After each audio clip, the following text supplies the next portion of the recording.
တို့ရဲ့ channel လို့ရှိရင်မောပြီးတစ်ဖက်ပန်းလေးကြီးကြည့်ကြပါသိချင်နူးရလေးတွေမျှဝေပေးပါတယ်ဟိုပွင့်နေလိုက်နေဝင်ရှိ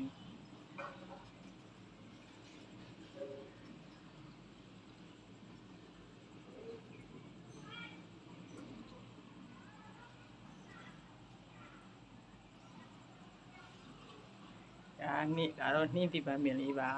ပွင့်ရတော့ခုပြခရကတ်လူရပါပြီ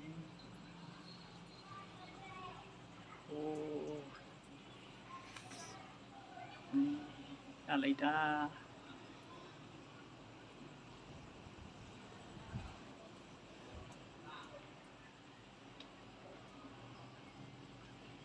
ညလုံးကလည်းပိုင်းနဲ့တပန်းရပါတယ်ဖျားဆုံးကြရဖျားဆုံးကြရသိချင်ပါနေ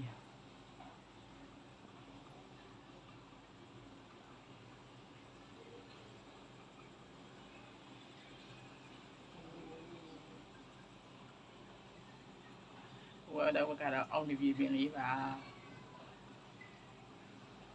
ဖူ